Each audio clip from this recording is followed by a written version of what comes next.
어제 국회 본회의에서 검경 수사권 조정 관련 법안과 유치원 3법 등 패스트트랙 법안이 일괄 처리됐습니다.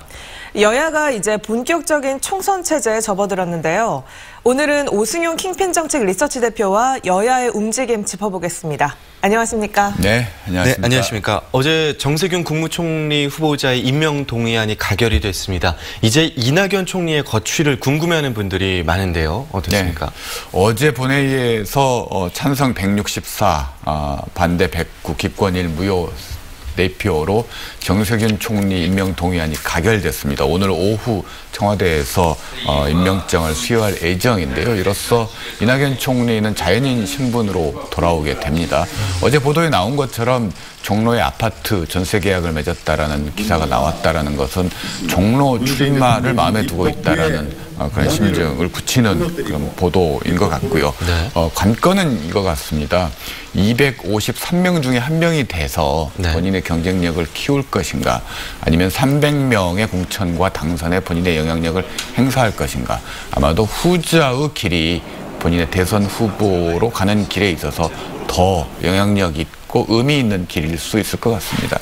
네, 중도 보수 통합을 내세운 혁신통합추진위원회도 최근에 발족을 했는데요. 어떻게 보셨습니까? 기대보다는 과제가 훨씬 많이 남아있는 것 같은데요. 네. 당장 어제 불협화음이 났습니다. 유승민 대표의 경우에는 새로운 보수당을 한국당에 바치지 않겠다라는 얘기를 했는데 같은 당의 하태경 의원은 협상 개시 선언을 불과 3시간 만에 했다라는 거죠. 여러 가지 불협화음, 이해관계가 다르기 때문에 그런 일들이 발생할 수밖에 없는 거고요.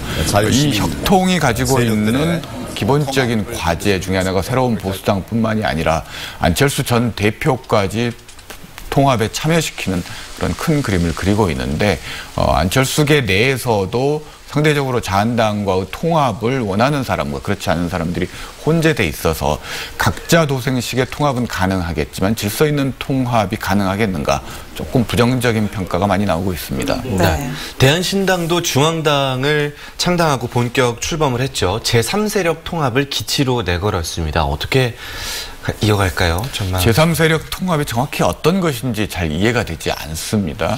예컨대 호남계만을 중심으로 한 통합인지 아니면 그 이상의 외연 확장을 원하고 있는 것인지 알 수가 없는데, 일단 대표로 선출된 최경환 대표의 일성은 안철수 전 대표와의 통합은 부정적으로 얘기를 했다라는 거죠. 결국 호남 중심으로 한 통합이라는 건데, 그렇게 해서 과연 호남을 대표하는 민주당을 이길 수 있고 어떤 존재감을 과시할 수 있겠는가, 매우 부정적으로 보고 있기 때문에요.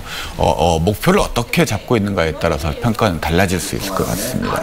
네, 그리고 바른미래당 안철수 전 대표가 설 전에 귀국할 것으로 보이는데요. 앞으로의 행보 어떻게 예측하십니까? 우선 이번 주말 귀국할 가능성이 매우 높아 보이고요. 네. 그게 한 4가지 정도 일할 것 같습니다. 우선 의견 청취하겠다는 얘기를 여러 차례 했기 때문에 그런 행보들을 보일 것 같고요. 독자 신당을 언급하고 있지만 사실은 바른미래당 복귀 가능성이 더 현실적으로 높다고 보여지고요.